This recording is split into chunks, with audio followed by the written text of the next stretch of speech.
Yeah, we were looking at how in the world do we cover this book, because as you look at it, I think when we first somebody asked us when we posted it, they said, "What chapter are you going to be talking about?" And we kind of laughed, "No, the whole book." And then when we look back at it, you could probably talk each chapter for the whole 2 hours or whatever time, because there is so much in this book. So first, we're going to kind of break it into the 4 parts of the book. But then as I was looking through that, the first part of the book, he kind of introduces things, and then he goes more into depth in it in the second part under the agricultural revolution stuff. So we've kind of decided to approach it. We found a summary of the book that kind of hits the main points, and I'm going to list those 10 points. And we'll start on the top 7, are kind of the first part of the book. And with it being Columbus Day, I thought maybe we should break it to pre-Columbus and post-Columbus. That seemed to be a good breaking point in the book. So we'll talk about the myths and the evolution part. And then on the second part, after Columbus, we'll talk more about the scientific research, the happiness parts, the consumerism, and the more modern parts. So now I got to get my problem with an electronic book is you have to log in every few minutes. So the items here, I'm just gonna go off of the top items is myth makers, intersubjectivity rules, brands are powerful intersubjective myths, fictions not facts explained, change the myth, change the world, biology enables, culture forbids, the law of the few, which is the agricultural revolution. And then we'll hit the post-Columbus, the how of happiness, humans are superhuman, and the future of humans. So I guess Spencer actually had sent out some questions. He wasn't going to be able to be here, which is kind of what spawned the let's do a recording so that people who can't make it can still be in on the discussion. He sent in a series of questions that he wanted to have discussed. I've got those, but we'll kind of let's kind of start out with the myths, and I guess to kick things off, let's start off with a controversial, maybe play the genders against each other. Are women more evolved than men because gossip is what got us to become human? Really, Landon, you had to go there first. Is that really? Well, now I want to arrange my view so that the women, let's just divide it right here, right? So, no, that was one of the, I had not read Sapiens before. I know a lot of you have read it several times, but that was one of the first things that absolutely struck me. And also, I think the use of the word gossip means something different than maybe what you're alluding to, Landon, although maybe not. But no, just the ability to create in your own mind a reality of what you think is happening. Because as we all know, gossip is usually almost 95% not what's really happening, but to discuss. So no, I absolutely love that concept. And I loved the validation of gossip. I think we can definitely use that. So no, that's a good question. Are women more evolved than men? I don't know. I think I'll throw that back out to the group. I haven't given a lot of thought to that one. I mean, the knee jerk, of course, is, to make a joke, but if we want to seriously really entertain it, I think let's have some people weigh in on that. Good starting question, Landon. Anybody want to tackle it? Landon, you may have shut the whole thing down with that controversial question. I'll start. There you go. There you go. Well, you're right there with it, yeah, perfect. No, I just thought it was interesting in the book. Even the author kind of touched on that a little bit. I mean, at first he was saying, men were the hunters, they were the protectors, women were developing to the caregivers. But then when he kind of evaluated, his even suggested that if you were looking at it really objectively, women might be, the more, I'm not saying that's how I totally feel, but I'm just saying he was definitely kind of alluding to that anyway. And it got me even thinking when he talked about like our organs working differently through evolution, like could one day where if women were to start becoming more, right, like president of the United States or whatever, and women really were taking over the world, if you say, and men started being more the caregivers, would men be able to give birth in the future if the organs evolved that way? It was just a thought I had, that's for sure, but I guess I didn't really say totally, but maybe women do rule a little bit. But I think that kind of goes back to that original question that's posed in there, even going further back in the evolutionary process. Why did the sapiens evolve a certain way when other human species did not?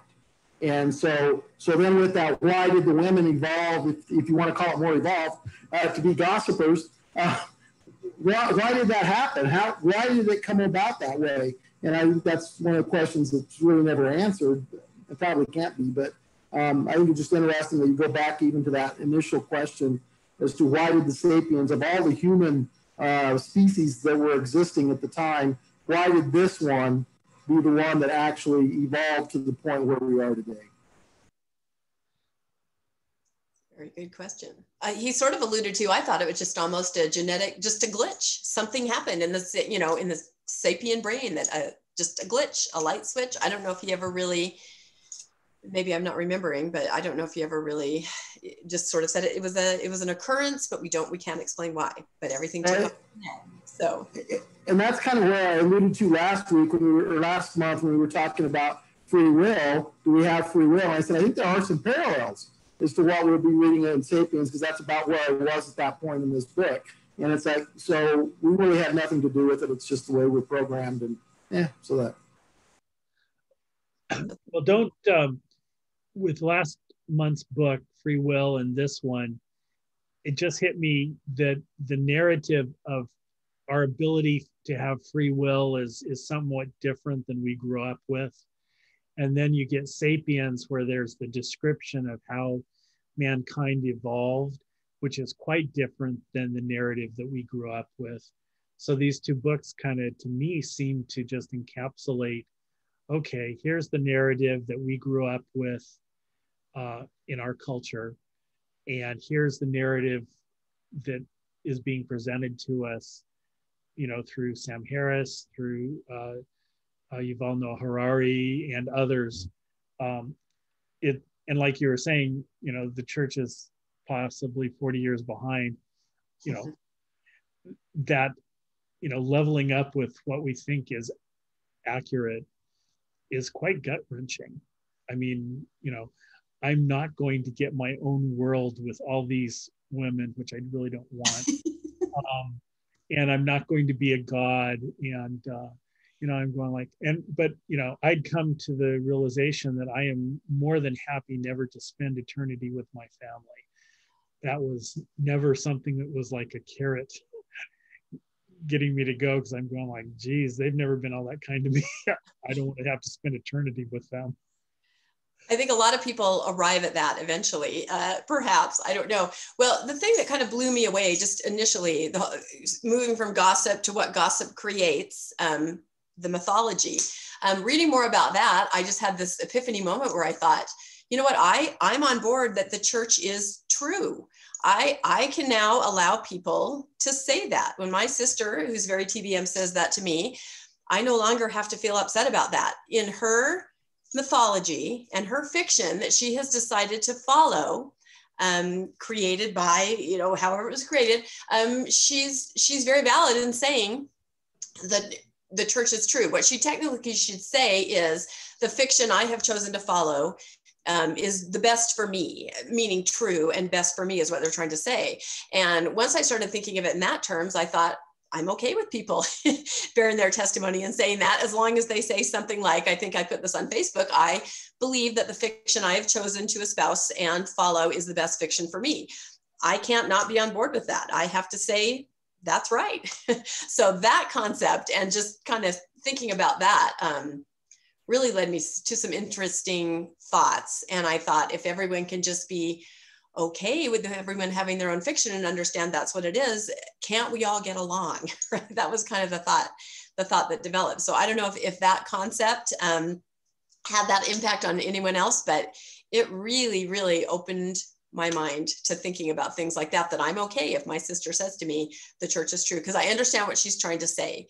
I know what she means for herself, and I don't have to take offense or even be upset about that. She's, of course, now when she says to me, my fiction needs to be yours, that's where we get into trouble, you know. And I even kind of went through an exercise of, the temple recommend questions. They honestly should be, do you believe this fiction? Do you believe the people who promote this fiction? Do you belong to any groups that are against this fiction?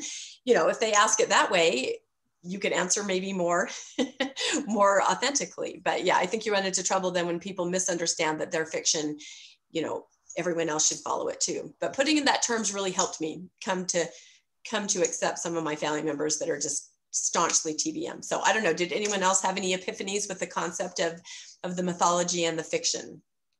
I did. It was, I actually ran into some of this kind of information probably on Reddit or something, that there was a phrase that hit me that we're all deluded in one way or another, just I'm deluded in a different way than others, that the idea of money, that the dollar bill has value, is a fiction that we all accept in one way or another. And that, like you're saying, the church has its own brand of fiction that people believe, and it gave me a sense of, you know, a better understanding that I'm as deluded as they are, just in a different way. And I was deluded in the same way before I went down the rabbit hole, and it gave me a way to give myself, my former self, a little space and forgiveness, I guess you could say.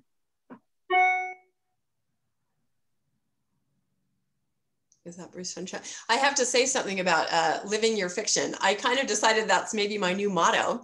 And it's my birthday this week, and the Brophies were so nice, they actually made me a bracelet that says live your fiction. I mean, when you really start thinking about that, and then we can get into the whole concept of Spencer's question, I think, is it dangerous to know that you're living a fiction, or, you know, does that have value? But anyway, thanks, Brophies. I just love this. It's just so cute. Live your fiction. It's my new motto. So what does anybody think about that whole concept? Do you have Spencer's question there, Landon? I thought he worded it really well. Or do you want to? I do, but Josh is raising his hand, so let's go there. And then I'm trying to raise my hand. Yeah, I mean, I think that I don't know if fiction is the right word, because like talking about like the dollar value of a dollar or whatever, like there's nothing imaginary about my knowledge that I can get goods in exchange for dollars, but it's based on the shared belief that that is true. And right. but it's literally true. There's nothing untrue about it. But if the belief went away, it would cease to be true. So it's not quite the same as like reading Harry Potter or whatever. It's not totally made up. There's a reality to it. And I think that applies also to religions and other things as shared fictions. I think a better term is myth,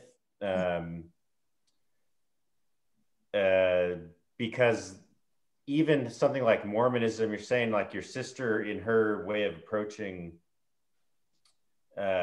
truth, it's true in her worldview to say the church is true because of how it functions in her life. But there's a reality to that. There's underlying truth that makes the myth of Mormonism an effective myth for humans, or that makes any myths effective. So treating other people as if they have value makes life better, you know. Acting as if God is watching you and cares about what you do with your life brings society together. I don't know what it is. There's some underlying reality there that, yeah, fiction's too strong a word. No, and I see your point on that. I think they're used interchangeably a lot of times, and maybe people who understand the concept, myth and fiction being used interchangeably, but you're right. If I were to say to my sister, that's your fiction, I mean, that would be offensive. So I think it's a personal choice just to understand how you're using that word. I agree with what you say. And that kind of brings up Spencer's question, doesn't it, Landon, about, you know, what is the point of having a real myth, a real fiction that we all agree on? What is the purpose? What is the function? Yeah, so I'm going to read this. This is what he sent out, and some of you may saw it on Facebook, but he says, does the benefit of shared myths die once people acknowledge that these things are myths? And if so, what replaces those myths? I presume that Harari would say that these myths are necessary at a societal level to enforce cooperation, but I'm not so sure we need institutionalized shared myths such as religion. For example, doesn't simply knowing that cooperation breeds reciprocity enforce the golden rule? I have found myself to be less fanatical about my sports team, my country of citizenship, and my political affiliation. I'm a bit jaded by the tribes we create that have no inherent meaning. If anything, my tribe is simply humans or earth. People still in the church are often perplexed by why I wouldn't want to go to church because it is good, beneficial, even if it isn't true. They make this argument in particular in regards to taking my kids to church. However, for me, once the church was no longer true, the magic was gone. What good is a priesthood blessing? What good is a prophet when his words are just the words of an old man like any other? Even the placebo effect is gone when one no longer believes. My question for the group would be whether they see benefits in myths after acknowledging they are myths. Do you willingly participate in shared myths while knowing they are myths? I mention willingly because we all participate in certain myths, such as money and capitalism. How does that work for you? Good questions. Isn't that good? I thought that was great. Yes, I think we could talk for 3 hours about that. So if anyone wants to weigh in, I thought that was great.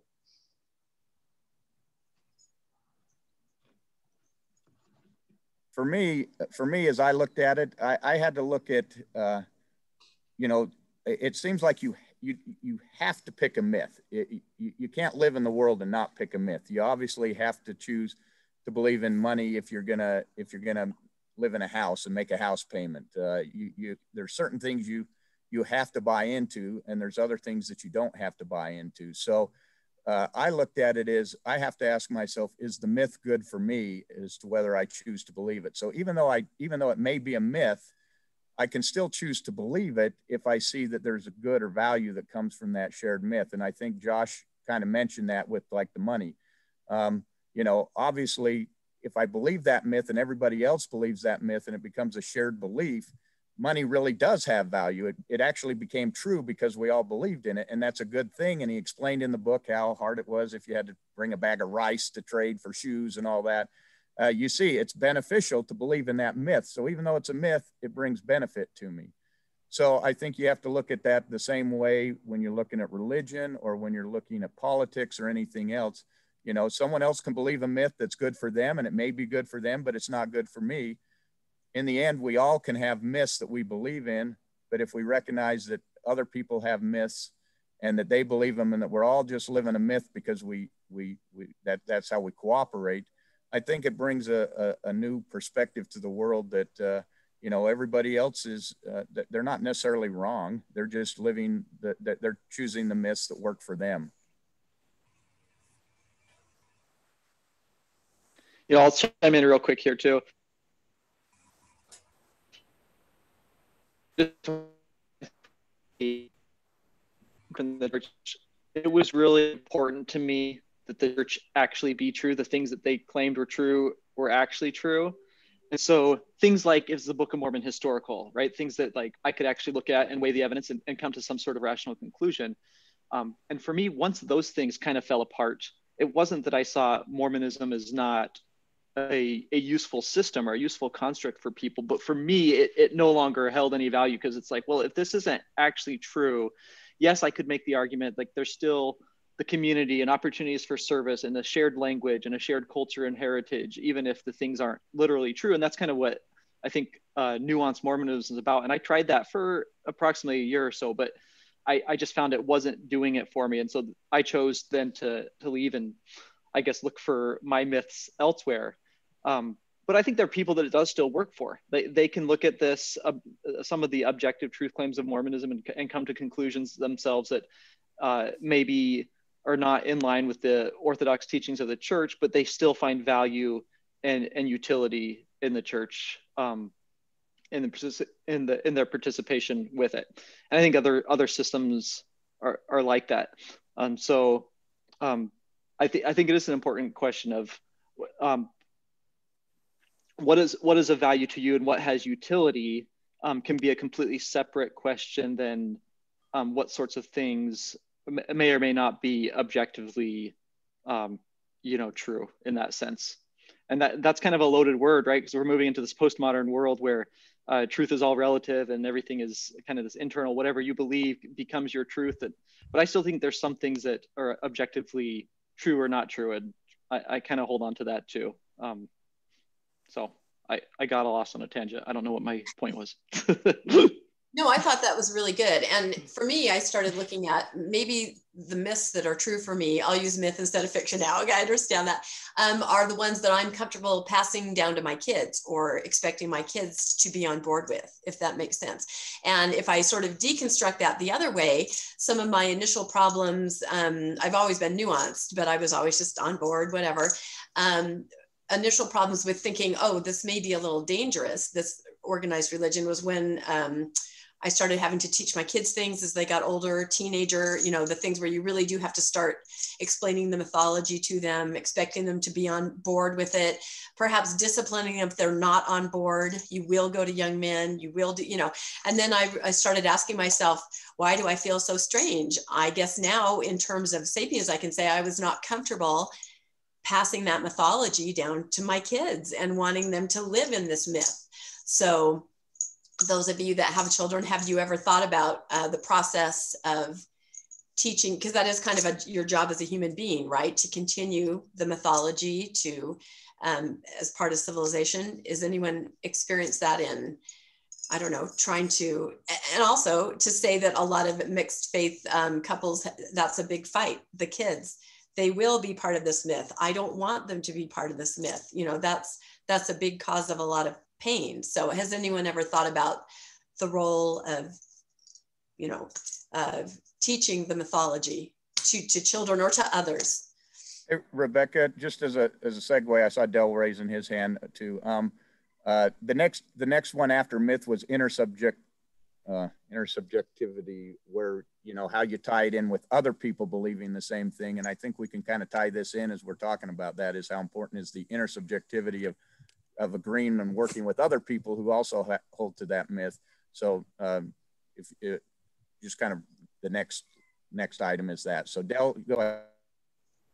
Yeah, just going back to the idea of teaching the kids. What do we teach the kids now that we have two different viewpoints? One where I don't necessarily fit in my tribe, and I was wondering if that was going to be part of the discussion today.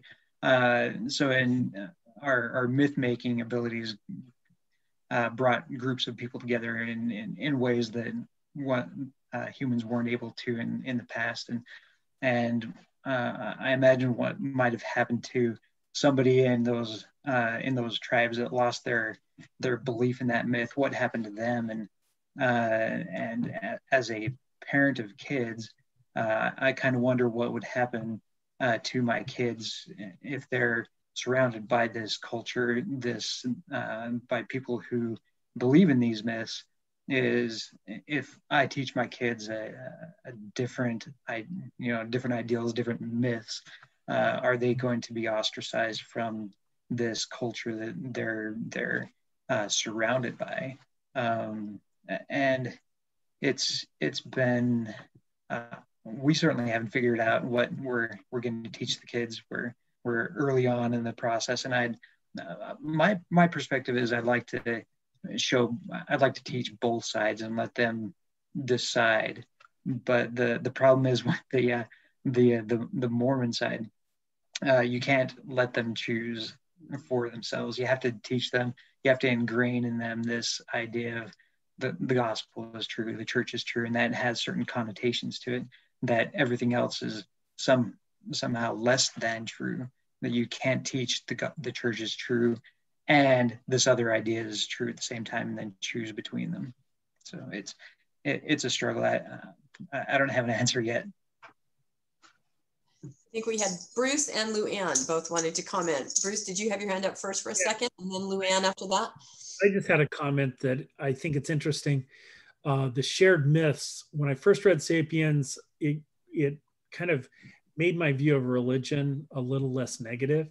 But then as you guys are talking, the shared culture myths, my experience of the shared culture myth is so much different being in the Los Angeles area.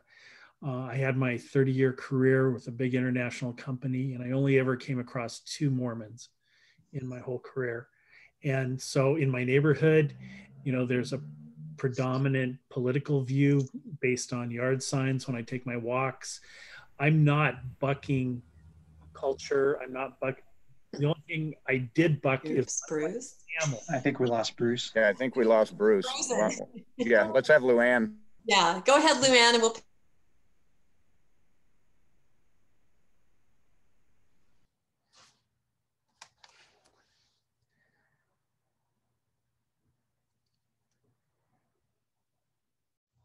And the Tower of Babel.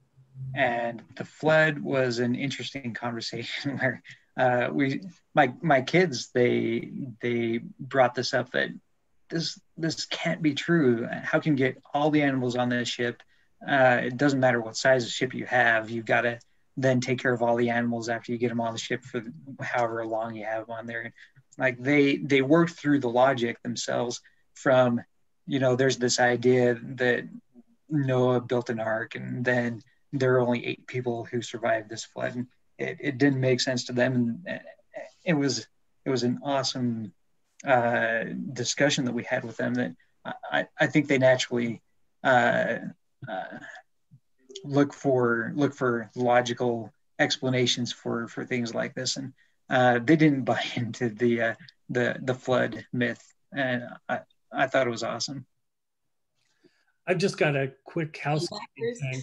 Yeah, it appears that my internet just died for a minute. We've occasionally had problems, but what I thought I was going to have to, you know, start the meeting over again. But apparently, once I froze up, you guys were still able to see each other. Okay, yeah. So then Zoom kept things going, and then when I went and checked my router, it looked like it was working. And when I walked back in the room, you guys were continuing to talk.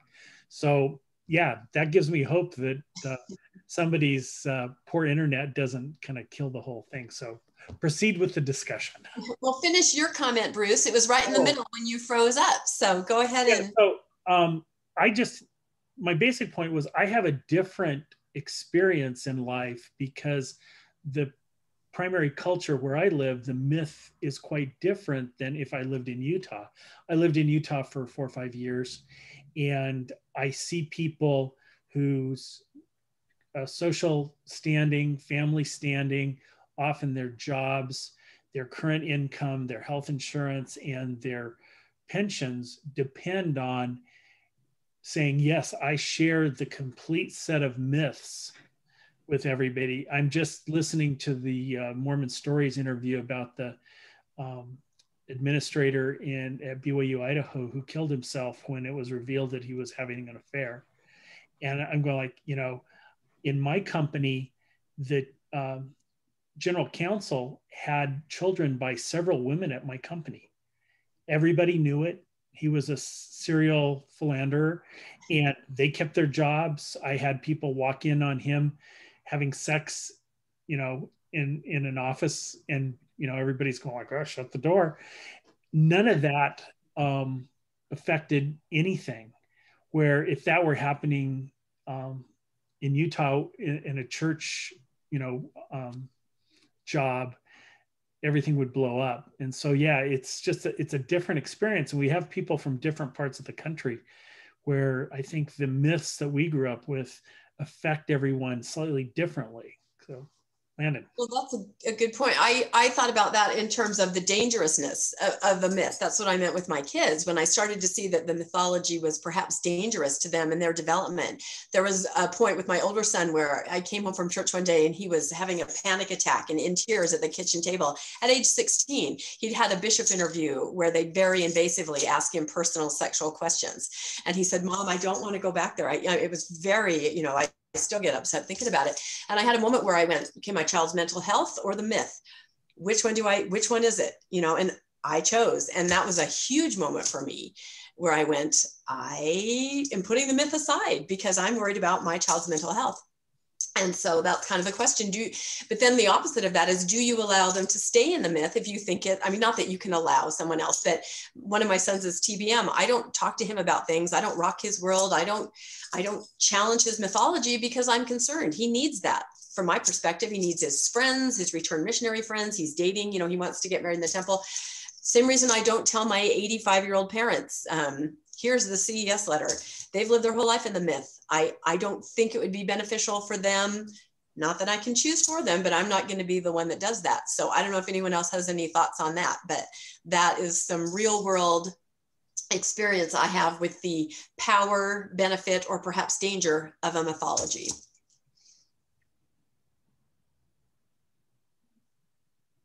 Oh, Landon, are you muted? There we go. There you go. Sorry. Okay. Well, first of all, I think Camille's going to actually experience that today when she, you know, said that she's going to tell her family. And I want to wish her best of luck, because I think all of us here know how hard that is and how courageous you have to be to do that. So just wanted to say good luck, and we're all behind you either way, however it turns out. It was difficult for me. I had the same thing when my son went on his mission. I'm kind of going, do I tell him? Do I not tell him? I think before he goes on a mission, he should know these things at least. But who am I to ruin? You know, all his friends are going. This is his social group. He's got a girlfriend who's active. And then he came back during the COVID stuff, and he decided not to go back out. And you know, just in the last month, my wife has kind of said, no, I'm not sure I believe this myth. And my son is doing the same thing, that came back from his mission.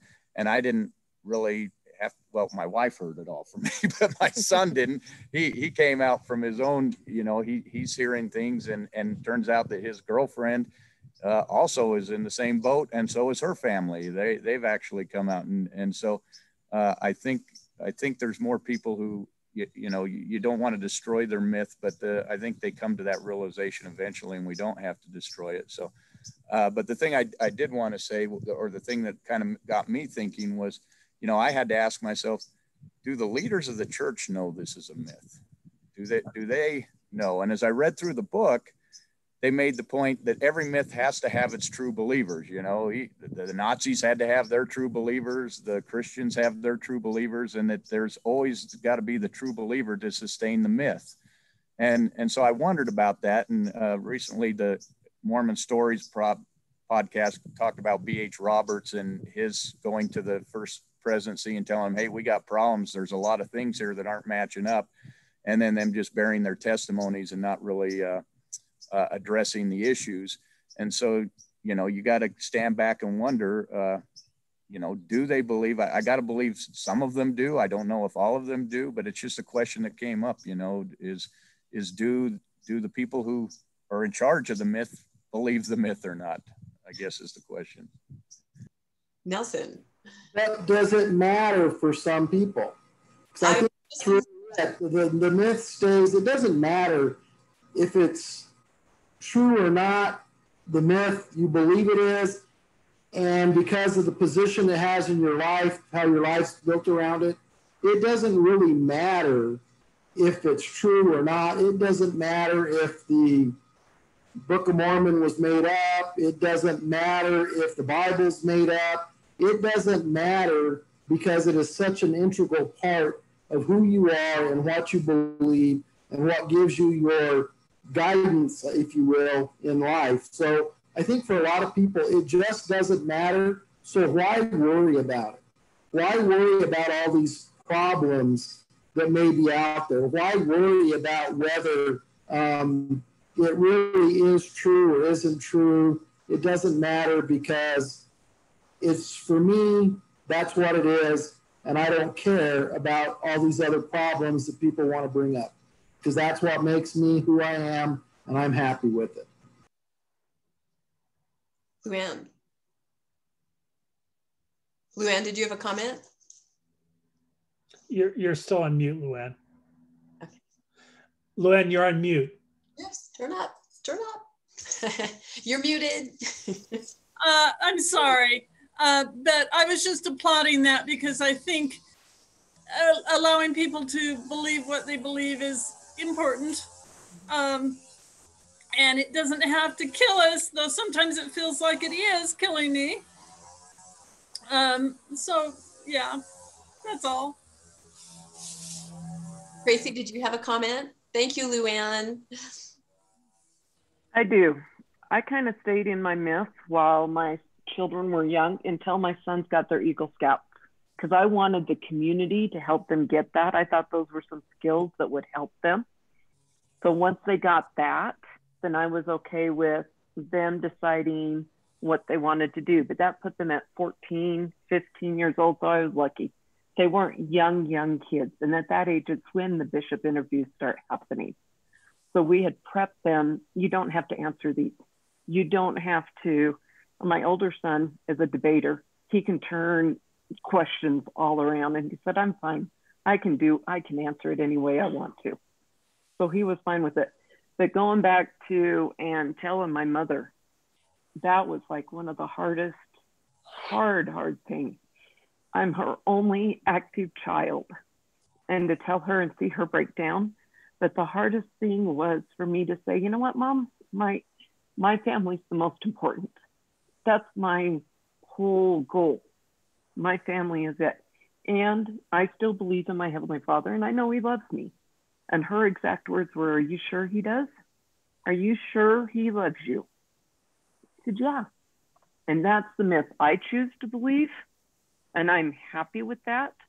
But there's no way I'm going to show her the letters or anything like that. She can continue on with hers. I like to say, not my monkey, not my circus. She's my mom. But what is in her circus is not mine. She knows how I live. If she wants to ask questions, she can come to me. But that's the hard part, is when she said, are you sure? Are you sure you're happy? Yes, I'm totally happy. And accepting that for myself and my family. That's a great comment. And I think sometimes it is hard to understand that someone else living their mythology, they are completely happy. You know, I mean, missionaries are sent out to tell people that they're not happy. One of their main thing is, do you love your family? Yes. How would you feel if you were never with them again? Oh, I don't know. Well, you won't be unless you understand my myth. I mean, I know that's a very, yeah, I mean, that's a little bit of an exaggeration, but, you know, just that concept. How do we feel? You know, where's the line? Our myth, their myth. You know, I agree with Nelson too. Whatever myth you want to live that makes you happy and you can be on board with, there you are. But then other people, veracity is extremely important. And some people study and finally close the books and say, in good conscience, learning what I've learned, I can't continue with this myth. Other people could read the same thing and say, I do continue with this myth. So I believe there's no right or wrong. I don't know if anyone wants to comment. Hey, Rebecca, that's a good segue, because we've kind of covered the first 4 items. The next one is change the myth, change the world. Can we change our myth? And if we change our myth, how do we do that? And I think in our world today, we see a lot of our old myths being torn down right now. Can they be replaced, and how do they get replaced? Whether it's religious, politics, however, can we change the myth? Does anyone have or Landon, do you have an example of a myth, like a major myth that you feel has been torn down? Well, I think if, you know, if you live, well, right now, look at the national anthem right now. Is it good? Is it bad? I don't know. That used to be a myth to me, that, you know, you stand up for that and you show respect, and that's how you show respect for the country. And now you watch sports or whatever, and it seems more like if you kneel down, that's the patriotic thing to do. So, you know, I'm in the, you stand up and you show the respect, but others are changing that myth, and they're now, instead of playing the national anthem, they play the black anthem or something at the beginning. I think the myth is being changed. Yes, Luann.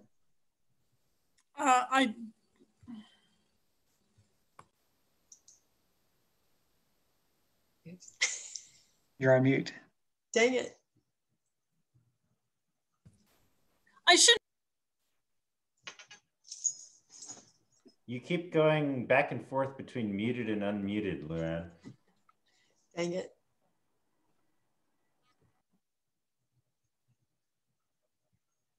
Oops, dang it. Yeah, you're still muted, Luann. Darn. And Luann, look at the bottom left of your screen. You see if it says mute or unmute? Can you hear me now? Yes. Yep. Thank you. I'm saying I shouldn't talk because I don't know the electronics. I do know them, but they're not working for me. I think you called on me because I was thinking hard, but I didn't mean to gesture that I needed to talk. Oh, well. So that was a lot for nothing. Sorry. It's all right. We love to hear what anybody says. So no, I loved your comment, Landon, because I've been thinking about that too. What are things that were just accepted mythology? Everybody was on board, and then suddenly some people are on board, more people. I mean, it's just, I think that's why everybody feels a little unsettled, you know, in the last little while, that things you accepted are no longer the accepted mythology. And why is that happening? And is it a good or a bad thing? Yes. Dale. I feel like I'm talking a lot, but one of the myths that I think has made a huge shift in the last 20, 30 years is LGBT issues, particularly in the last probably 5, maybe even 10 years. When I was growing up, there was a lot of rhetoric, a lot of belief that people who are LGBT, and I guess back then it was only gay, it was only framed as gay, that they were that it was a sickness, that they chose it, that there are certain reasons why it came about, and there's a lot of scientific information that has over the last, I don't know, 30 years helped to change that. I think the movie and television industries have done a lot to change that.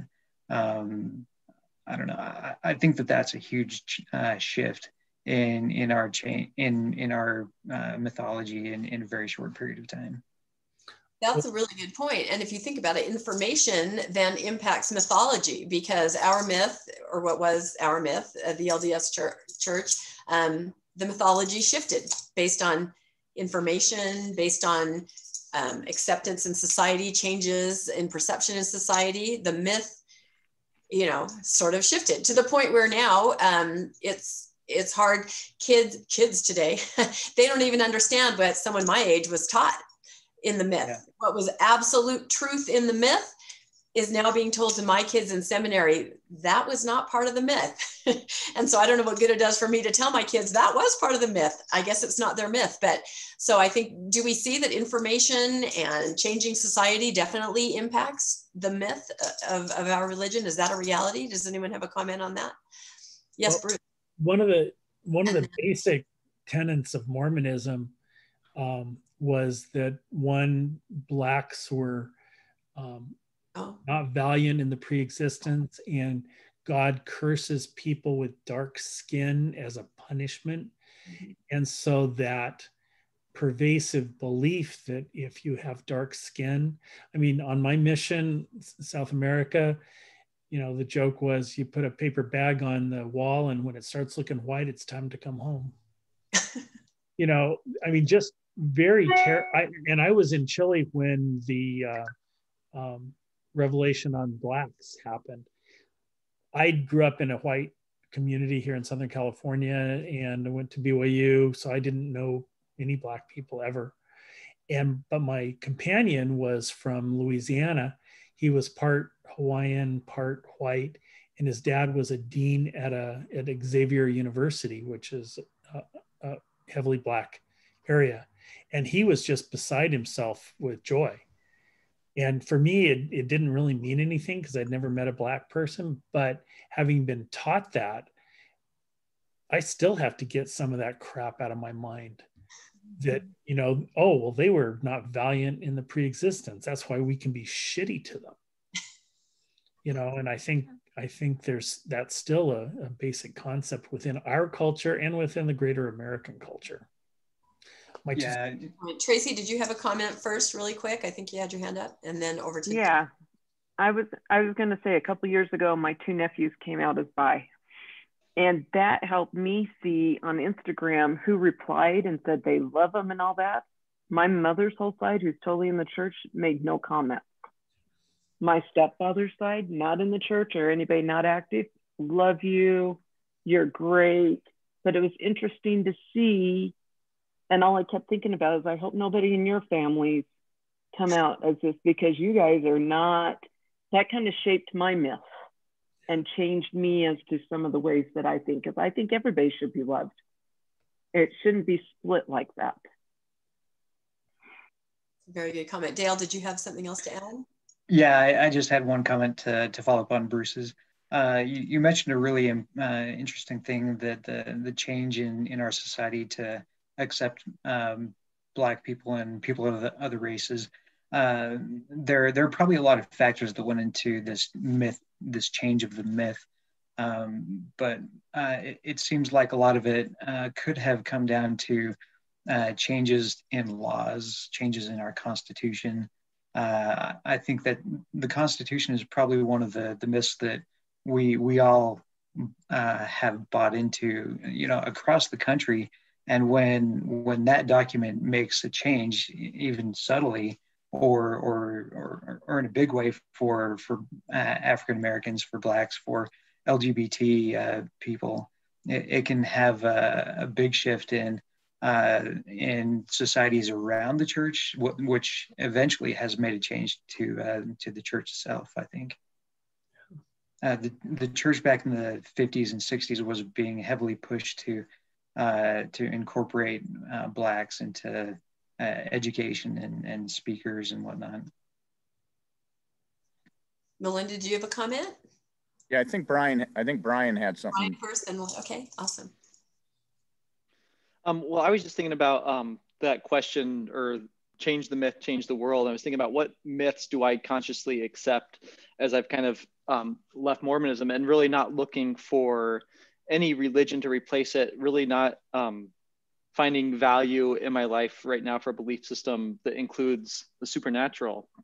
And I was just going to say, one myth that I kind of have chosen to embrace is humanism, which is just this idea that if we want to enact change in the world, if we want to make the world a better place, then it's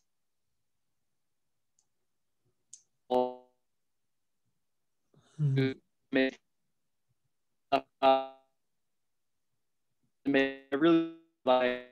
or not.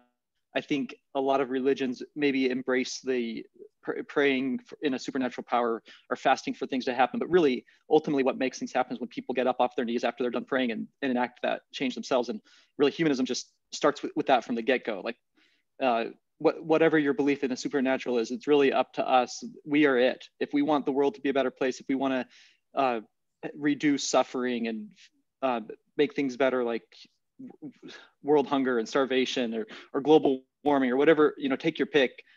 It's up to us to enact that change. And I think that is a myth that I can embrace, because it doesn't require me to believe in things that I feel like are easily proven false. It's just, yeah, we're it. And that may be a myth, but it's one that I like and embrace. I feel like if more people adopted that could change the world, because it doesn't separate us by ideology or by dogma or by political upbringing or whatever. So I like it. That's excellent. I think, did Melinda have a comment, and then over to Josh?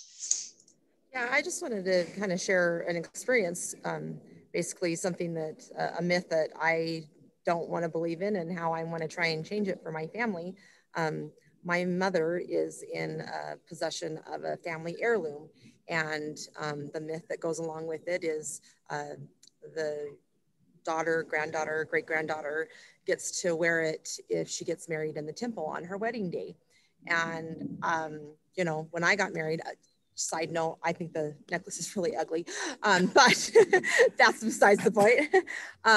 But when I got married, I believed in this myth, and it certainly wasn't a problem. We were married in the temple. So even though I thought it was ugly, I did agree to wear it for a couple pictures or whatnot and stuff. But since then, and now we're going to have 2 weddings, we believe, in 2021 with our children this year. And I've just thought a lot about that necklace, and I hate it. I absolutely hate it. I do not want to have a family heirloom represented by exclusion, right? Like, that is absolutely going to exclude some people in my family. And I don't want that. I want something that, in fact, at first I thought, well, maybe I'll just tell my mom, you know what? We're just not going to participate in this and leave it at that, right? But then I thought, no, I want to change this. I I know I just have two sisters, and I know they're on board with it because they have no one in their family that this affects, but I do, right? And so I'm like, so I'm not about really to try and change their myth and their, you know, what they're believing, but we've talked about it, and we're gonna get a new necklace, and we're actually really excited. I mean, there's going to be a journal that comes with it. Like I've got a lot of great ideas, but I am like just super excited about this to have something that represents like just welcome to our family, and we love you because that is who you are, and you're part of us now. And I feel so much better about that myth than the myth that's been passed down through my family. It's just super important. And it's just in a very small way, something that I can do to make sure I live a more inclusive life instead of an exclusive life. That's amazing. I love that. That's incredible.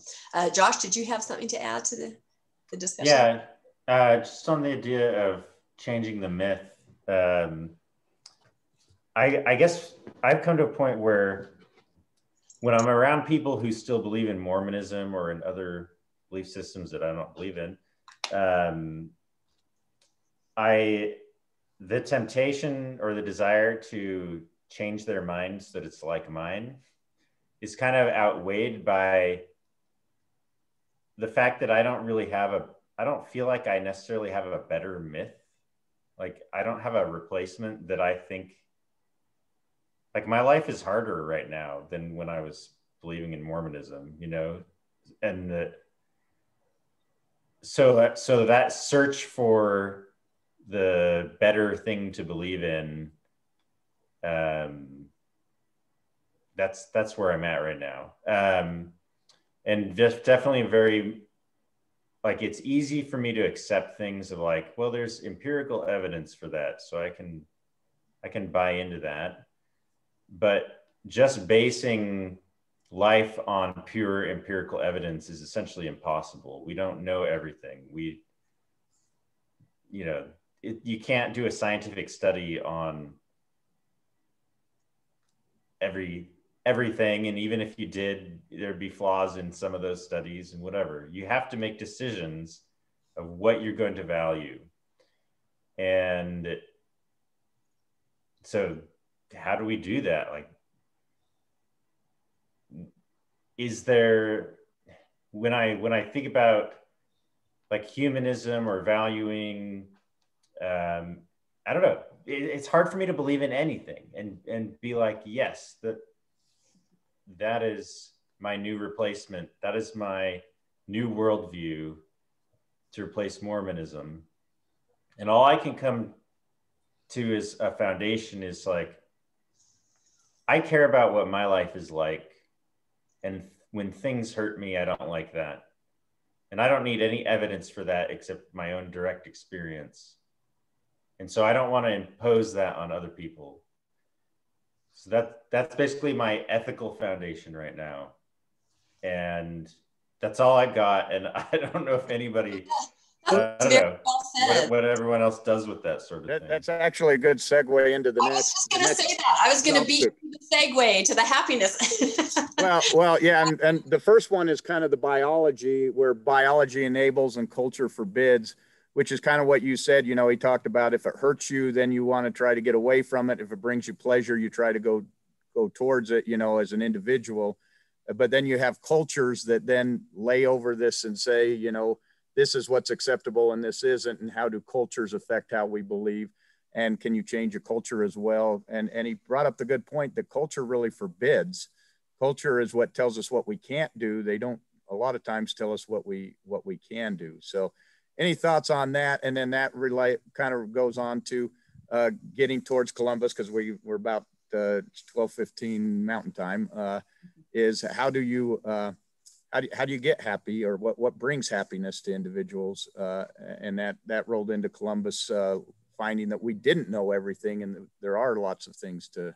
So let's open it up and go from there, I guess, if anyone's got comment.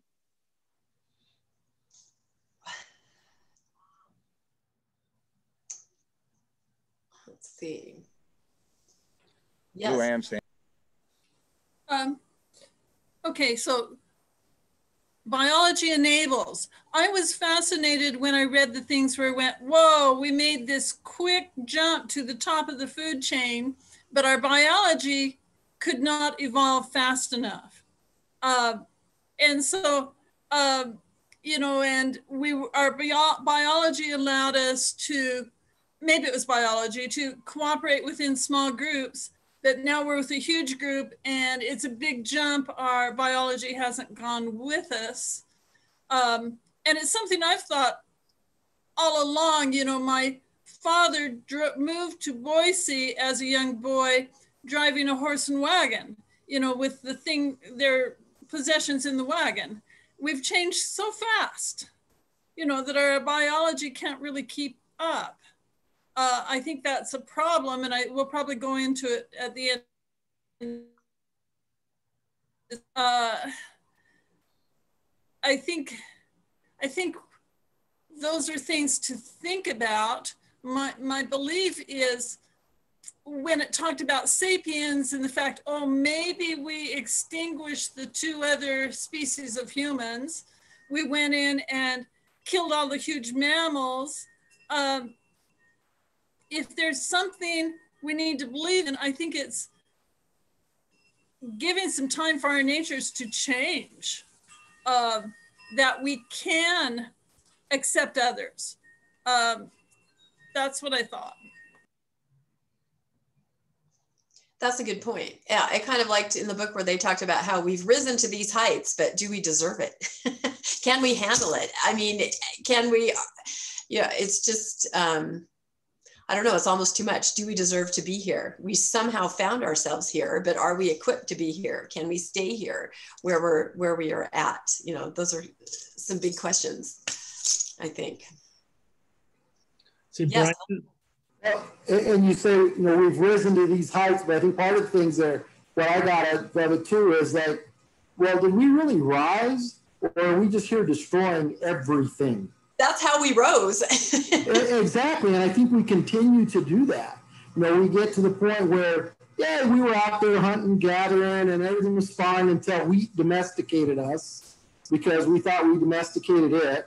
But now you look at the things, you know, and I grew up, my father was a logger here in New Mexico. I cut trees for a couple of summers, and you know, and there was always this tension between the logging community and the environmental community. And I see some of that now with the environmentalist communities. But then I look at it, and I look out of my office every day, and I look out over the Oregon mountains, where we're in the desert, and then all of a sudden there's this 10,000-foot granite mountain with nothing on it, sticking up, and there's always people want to move up there, they want to do things. I work with our Boy Scout troop, it's with the Methodist Church, and we go backpacking and camping, and a lot of the stuff I see out there, it's like, you know, I was raised to think that these environmental groups were just trying to destroy everybody's livelihood, because that's what we did. But I've come to realize, without stuff like that, we would destroy everything. These mountains that I look at every day, they would be destroyed. The Gila Wilderness area where we go camping and backpacking, just to see how we would destroy it if there wasn't somebody that or something that was stopping us. So I'm not sure that our rising to these great heights is a good thing, or that we have really risen. I think we've risen to take advantage of everything for our own pleasure as well. It's the sapien way, unfortunately.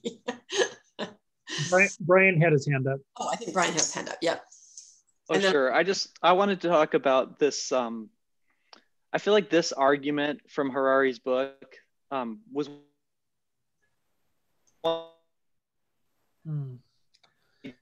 breaking up a bit, Brian. You might want to turn your video off. Yeah, Brian, you're breaking up. Try turning your video Sorry. off. Is that okay? Can you hear me better? Yes. Yes. So I just wanted to say this idea that that the transition from hunter-gatherer to the agriculture led to decreased happiness in humans. I think this was one of Harari's weakest points in his book, because he's making it really not based on any sort of experiential knowledge, right? Like he's basing that maybe based on what he values in his own life. And he's imagining, well, a hunter-gatherer life seems much more enjoyable than the farmer life or the toiling away the land. But it's really not a strong point in my mind. But it did make me think about in terms of this quest for happiness and what does that entail? And the things that, one of the things that's been helpful for me is I read a book early in my faith transition journey. It was by a person named John Ogden. I think it's called When Mormons Doubt. And he just talks about kind of 3 pillars of what he calls living a good life. And they are truth, beauty, and goodness. And, you know, truth is kind of that pursuit of empirical truth, like things that are true, but you can spend your whole life looking at, as Josh mentioned earlier, you can't prove everything. And so you can't make that your single focus, your single purpose, your single pursuit. I do enjoy seeking and searching for truth, but it has to be balanced then by what he talked about, truth and goodness, or beauty and goodness. And goodness is things that I value. Like I find goodness in my relationships with my family and relationships with others. Beauty would be finding enrichment and enlightenment in art and music, media, nature, these sorts of things that are not empirical.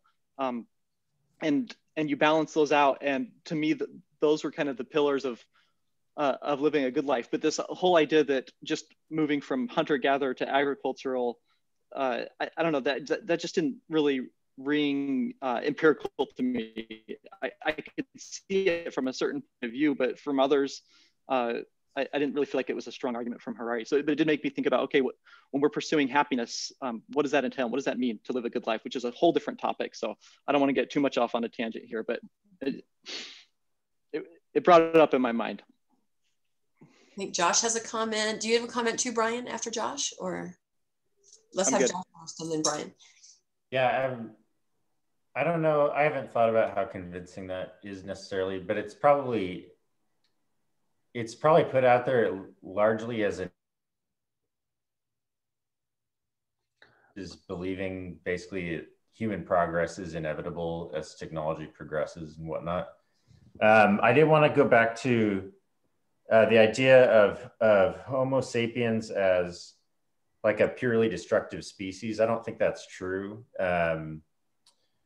You know, obviously we, like every other species, will consume resources around us, and we haven't been particularly wise in how we do that. But you know, there are things that are going in a good direction. I think it's good to be aware of that. Like the reforestation of the planet in the last 30 or 40 years, the forests have been growing back significantly in at least North America and Europe, but I think around the world. In spite of the Amazon rainforest being burned down, there are more trees in the world now than there were 30 plus years ago, by a good margin. So I think it's easy. It's kind of in vogue right now to be very down on our species as just this like a disease on the planet or whatever. But I think there's more than one side to that. Yeah, I would agree with that to an extent. I think the Industrial Revolution really showed the extent to which humans would exploit the environment for whatever gain that they were interested in. But you at the same time had other groups of people that saw the damage that happened to the environment and enacted laws to counterbalance those impacts. So I would agree there. It's more complex than saying humans as a whole are inherently destructive. I think that we have some redeeming qualities as well as some damaging qualities. Good point. Brian, did you have a comment before you? I thought maybe you raised your hand. I want to go back to Brian's point, because that kind of goes into the next item, which was the law of the few, where the agricultural revolution kind of made people farmers and they had to grow for the benefit of the few, the wealthy at the top, and the artists and the different people, he said it made that possible by the agricultural revolution because we were able to produce enough food that people now could do these other things. But on the other hand, we kind of 90% of the population for most of the time has been subservient to the higher population. And so I can see Brian's point too, where you say, well, when you're sitting out in a wigwam in the rain and you're freezing to death, that may not sound like a hunter-gatherer has a greater life than the guy who's, in a house with a fire in it. That would seem to be more pleasant to me. But just looking at that, that's kind of the next point is how do we, do we have the elite few that rule and really make all the history, or do we all play a part in some role?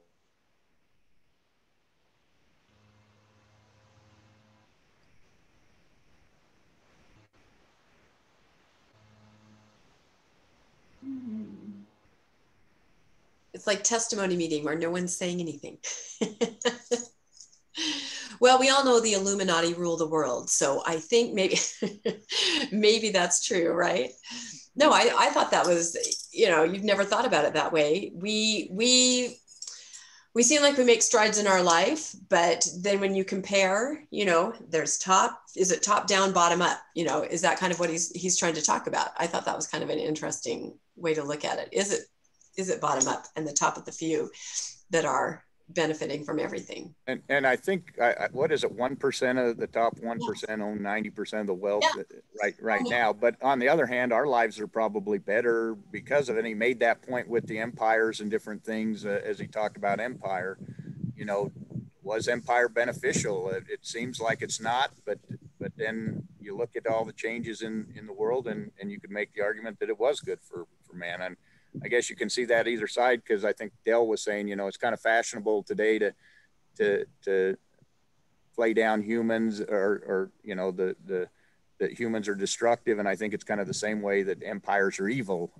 Maybe that came from Star Wars. I don't know. But there seems to be that point that empires are evil. But you look back and there were a lot of progress that was made because of empires, or things that we look at as bad, maybe not as bad as we thought when we look at them overall.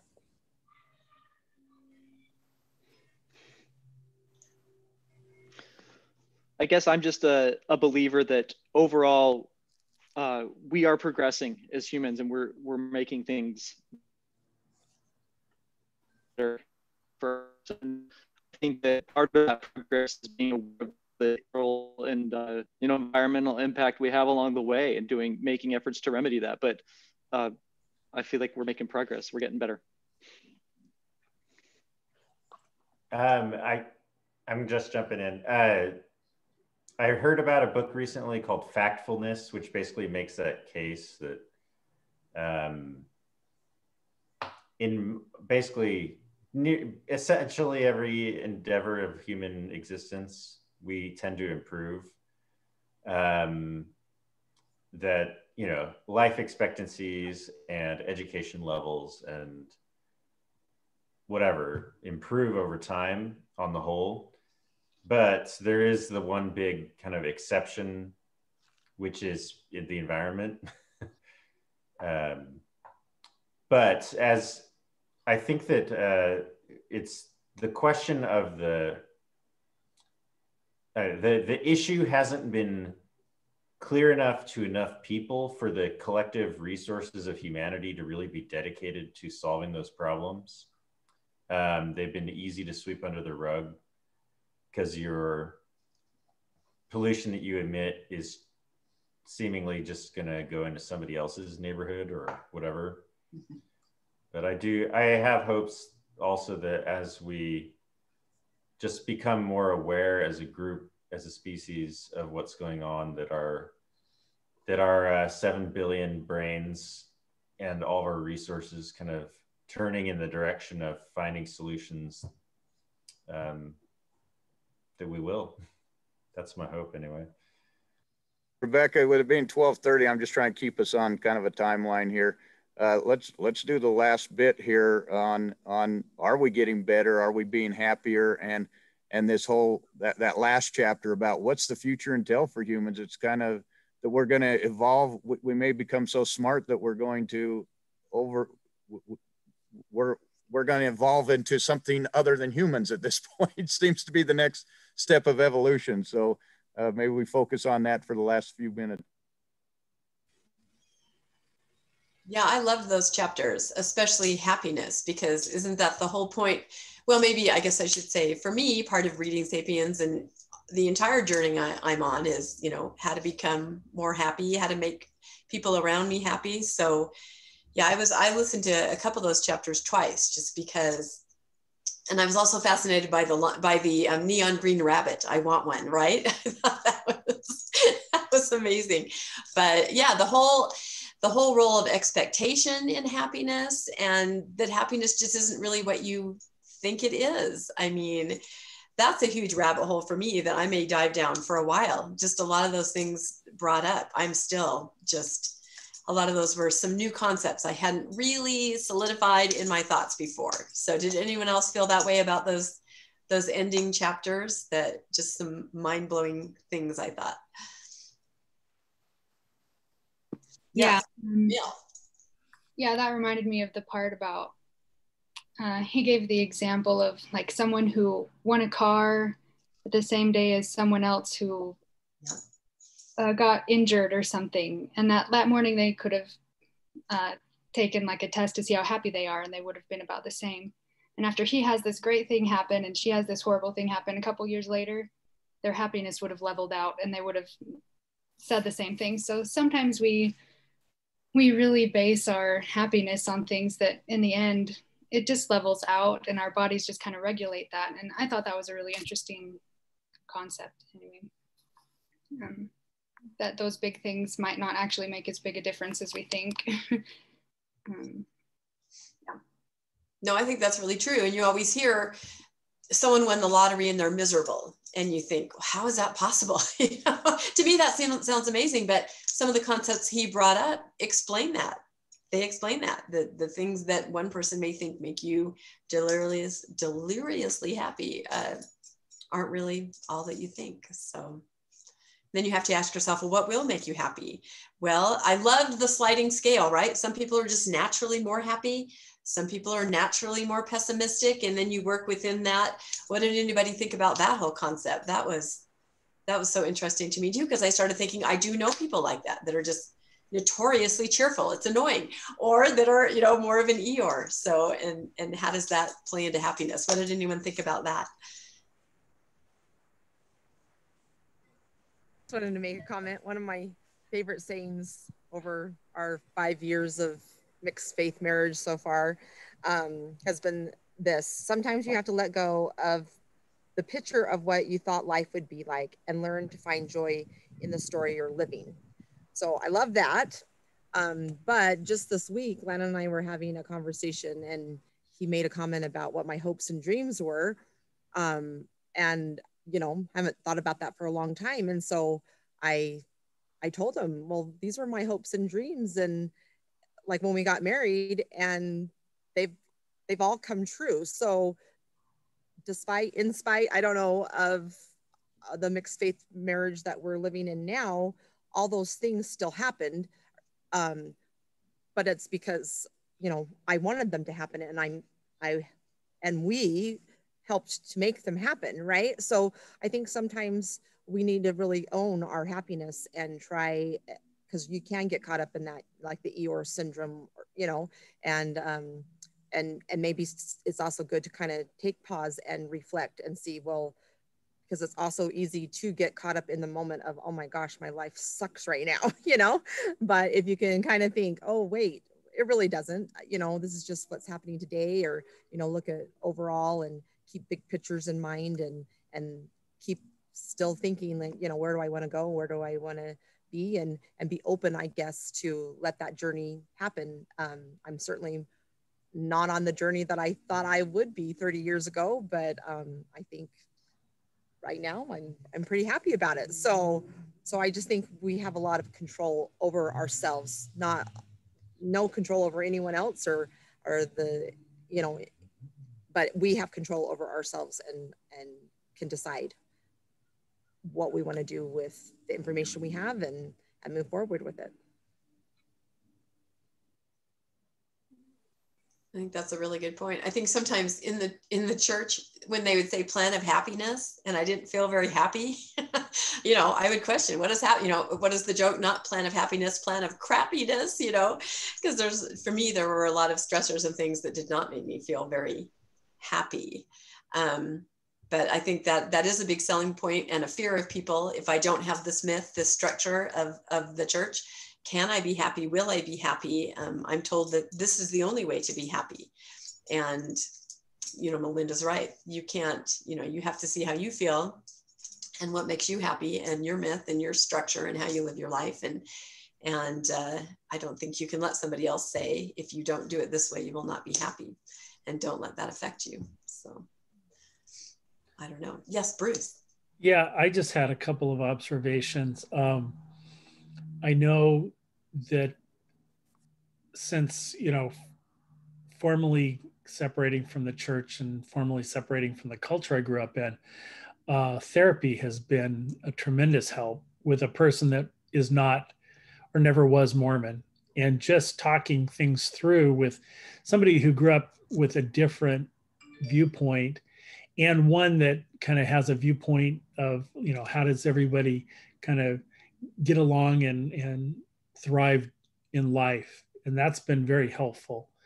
And I've talked to other people who that seems to be coming out of a high demand religion. Therapy sometimes can be quite helpful. Somebody to talk to, and, you know, and it doesn't necessarily have to be a professional therapist, but, you know, a group of people to talk to and stuff, I think can be helpful. So that's mine.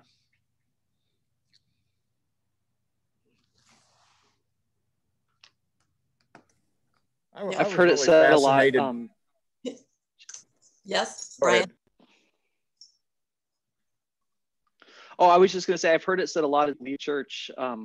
They're happier than they've ever been, right? And I've always wondered if that's really the case, or is it just like situational that, no, being able to be more authentic and true to yourself, and that provides a lot of like internal peace and satisfaction.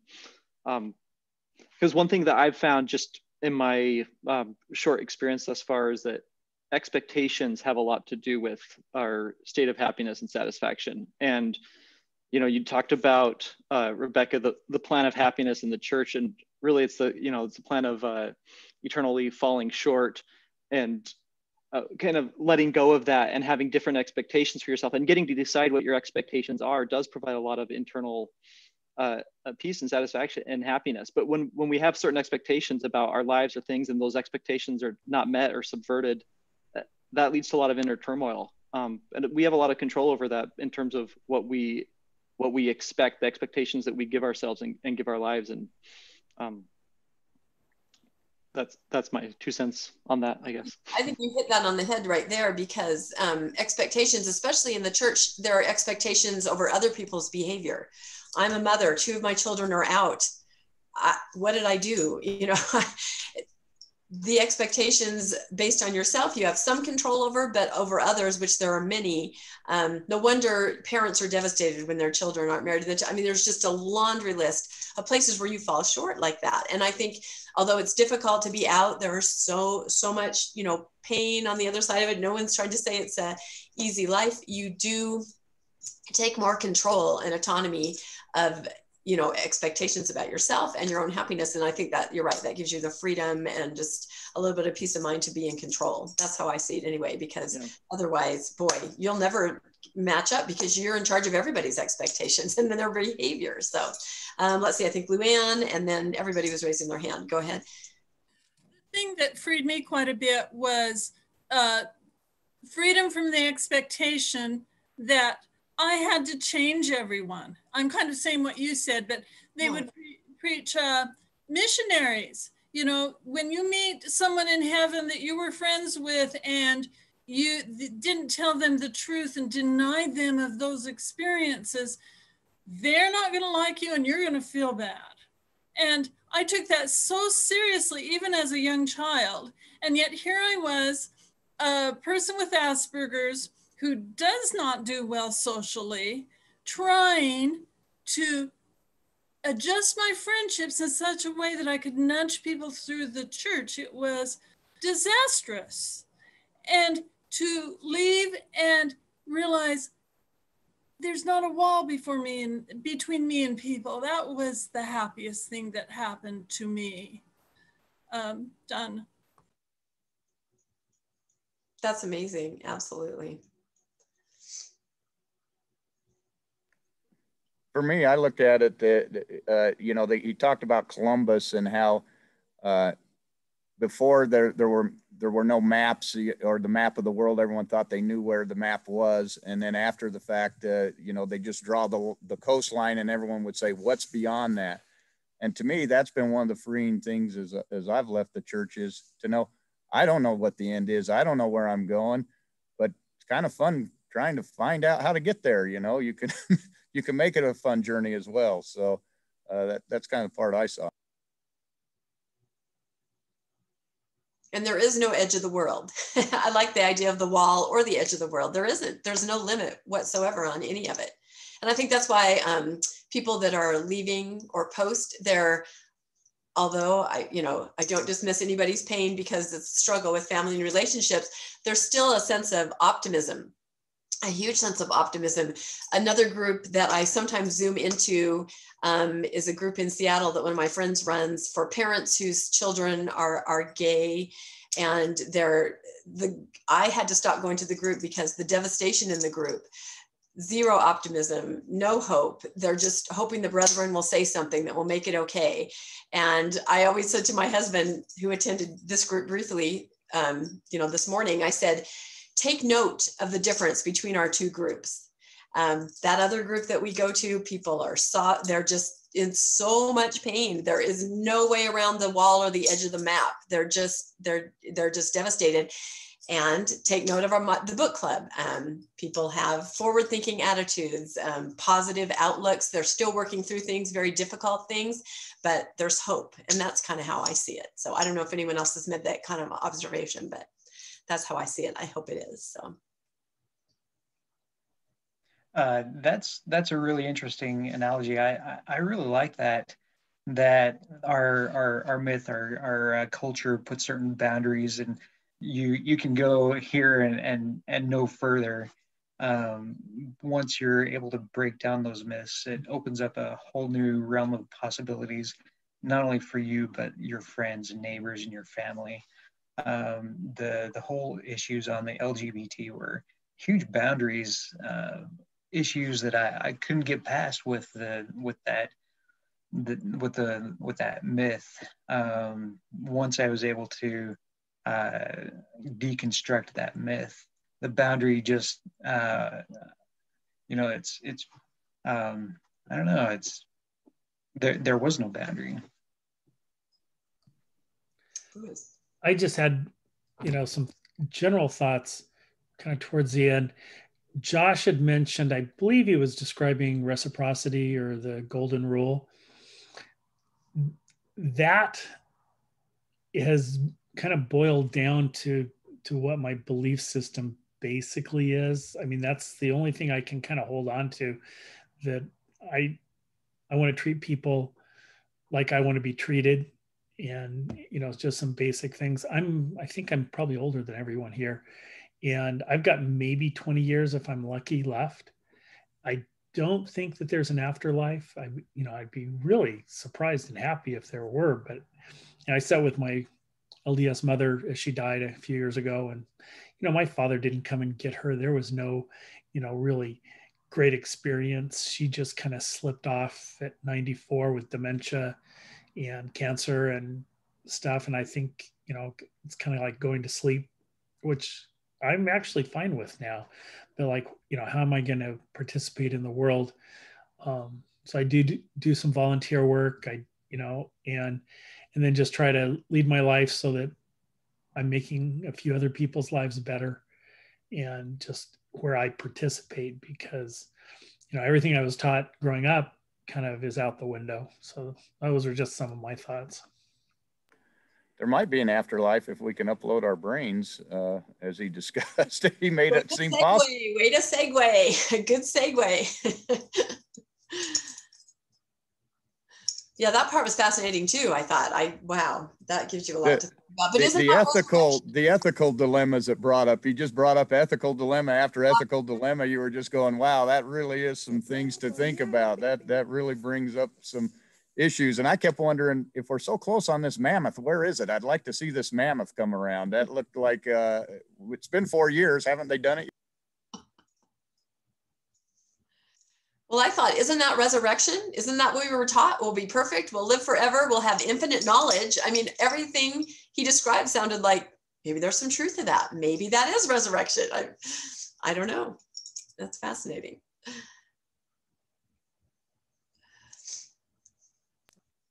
Oh, there we go. I thought, especially since I'm just more nuanced right now, I still would like to think that there's an afterlife, and if they're not, it kind of freaks me out. So the idea of being amortal, I was kind of okay with.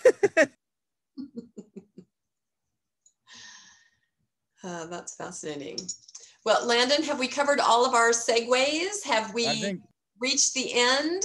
I think so. So we were going to go, Bruce, can you pull up, we're going to go over next week's book, or next month's book, the book for November. Bruce, can you pull that up? Yep.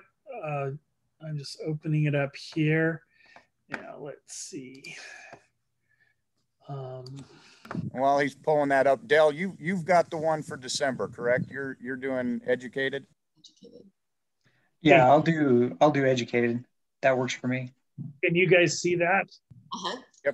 Yep, we can. So the next book is Who Wrote the Bible? And it says right there, Richard Elliott Friedman did. So I guess we got our answer. But when Richard Elliott Friedman is one of the premier Bible scholars in the world. He went to Harvard, got his theological PhD in theology. He speaks, if you look down here, he speaks like 5 different languages, from Arabic, Hebrew. He is actually a Jewish, he is Jewish himself. And so when he talks about who wrote the Bible, he's really saying who wrote the Old Testament, because it's the Hebrew Bible that they're talking about. But can you pull up the next, the second page there? This book is next to Sapiens. This was the book that had the biggest impact on me as I read it. It sounds like it's going to be real scholarly, but it's just like Sapiens. It's easy to read, but he presents a lot of really neat information. You can see on here he's done things for movies, different movies. He's been a consultant for different Nova and different things like that he's been on. But what I found was the Old Testament is really, that was the last thing I really studied in depth as I went through I kind of picked, kind of like the seminary program. I picked 1 year for each of the things as I studied as I was leaving. And the Old Testament, I really should have started with, because it's the foundation. The Book of Mormon comes out of Old Testament times. The New Testament comes out of it. Moses does, Abraham. And he answers a lot of the questions. As Mormons, we always think, oh, you know, it's the Old Testament, you know, that silly book that has all the silly stories. And he explains why these stories are in there and how they came about and why they're important. And once you understand it, it really just opened up my understanding of the scripture, the definition of what is scripture. And so as you read, it's about a 300-something page book. It's just full of history. So you're really going to learn your Old Testament history as you read it. But the question, I just came up with a couple questions to look at as you read that we can discuss next time. And the first one is, how does a knowledge of the documentary hypothesis affect the way you understand the characters in the Old Testament? And as Mormons, most of us have never even heard of the documentary hypothesis, although it is the leading theory of biblical scholars in every field, and yet Mormons don't even recognize it. So it sounds like a big highfalutin word, but once you read and understand what it is, it just makes reading the Old Testament just so easy to do. The second one is, how does the knowledge of the documentary hypothesis impact your view on the Book of Moses and the Pearl of Great Price? When you learn the documentary hypothesis and how the Old Testament was put together, you start looking at the Book of Moses and you say, wait a minute, there's some of the same structures here. How did this happen? So look for that when you're reading through the documentary when you're reading through the book. And then the last one is, how does knowing about J, E, D, and P impact your view on the Old Testament as scripture? And you may not understand this right now, but these are the different people who wrote the Bible or who helped put together the Old Testament. And he explains why they're labeled J, E, D, and P. And like I say, this sounds like it's kind of technical, but once you read the book, it's very well laid out. He makes it so clear.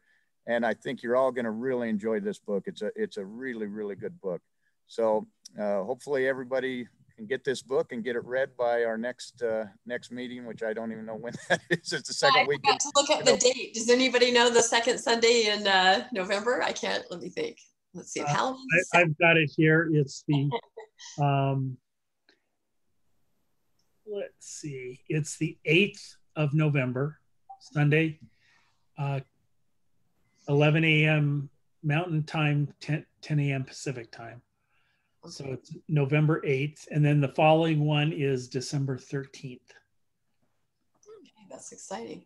I will put those questions on our Facebook page. Those of you who would still like to connect, we do have a private Facebook group. If you just send me a friend request to Rebecca Biblioteca, that's T-H-E-C-A, and then I'll send you an invite to the group. So Facebook, Rebecca Biblioteca. The icon is a little cartoon girl reading a book. And we have a lot of discussion on there, and we put information. And then if anybody would like a copy of the recording, either audio or video, you can either ask on Facebook, or you can just email thegoodbookclub@mail.com, and then we'll just send it to you. So yeah, but do I have a copy of those questions, Landon, somewhere so that I can put them on Facebook? I think I do somewhere. When I emailed it to Bruce, okay, I see. I think they're in email. So yeah, if anyone has any, yes, Luann? I just wanted to ask Camille if she could let us know how it goes. I was just say that if you're comfortable, Camille, we would just love to hear whatever you could share. We'll be thinking about you all afternoon and just wishing you the absolute best. So thank you. Yeah, maybe if it goes well, I'll share on Facebook. Well, now if we don't hear from you, if we don't get a comment on Facebook, we'll all be worried. So at least say I'm alive. At least give us some proof of life, and then you may have the great surprise that your in-laws will say, "Oh yeah, we don't believe you either." Oh, that would be nice. That would be nice if that happened. Are you doing this in person, or are they local, or are you Skype? Or is it Skype? I think. Yeah. They live in Ohio, so. Yeah. Okay. Yep. Nelson, did you have a comment? No, just one kind of ending comment of for this book and the prior one too. What I did is I went in and I looked on Amazon and Barnes and Noble, and looked at all the critiques that people give on the books, and you've got all the 5-star people. This is the best thing ever. You've got all the 1-star people. This is the biggest load of crap I've ever seen. And then you kind of get some in the middle that, hey, this was good, this was bad. And that's what I like about what we've done. We've kind of gone in and looked at the good, the bad. And I think the biggest thing for me, getting out of this, is the critical thinking. You look at who the author of this book was, and until he wrote this book was kind of, what I gather, a really mid-level professor in a university in Israel. Really, he was there. Nobody really knew anything about him. I think some of the stuff that he brings up in here from an anthropological standpoint is probably a little lacking in its support. Not to say there isn't support for it, because otherwise the book that's 600 pages would have been 6,000 pages. But so I think that's the interesting thing. I like what this group is doing is using it as some critical thinking, not just saying, yep, what he says is good, or nope, what he says is bad. And so I appreciate that from everyone. And I've already looked at the author of the next book too, and you've got the same thing. He has no idea what he's talking about. He's the foremost authority. So I guess on that one we'll come up with our own conclusions as well.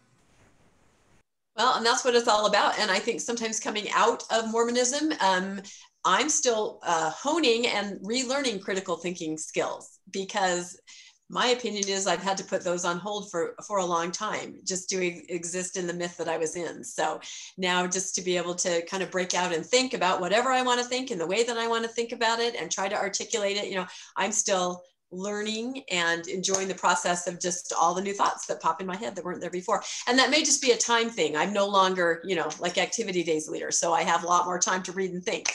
But anyway, I love it. I love this group. I think we're awesome. And I'd love for everybody, you know, even more people to join. I think it's wonderful. I love it. So, I think sometimes we got in, I saw a meme and I was going to post it on my door because I thought it was so good. I can't find it now to put it back on again. But I think with our background, sometimes this applies to us. I don't want to hear your opinion. I want my opinion out of your mouth. And that's, I think, what we've grown up with a lot. And that's a lot what I get in my day-to-day work as well. People come to me, the legal department, they don't care what my opinion is. They want their opinion out of my mouth. So I think we're getting beyond that. It's good. Well, no boundaries, no horizons. Isn't there the comment that isn't it amazing that God hates everyone you hate? That's it. That's it exactly. So, well, that's good. Well, awesome, everybody. Thank you again for a wonderful, wonderful, and I'll do a little write-up on Facebook, you know, and thank everybody, and also on Reddit. And I just think it's great. So let's keep chatting amongst ourselves and let's read. I'm excited. Landon, good job on picking this next book. It's going to be wonderful. So, all right. Happy Sunday, everybody. Bye. The double wave. Thanks, everybody. Hey, everybody. Thanks, Landon. Thanks.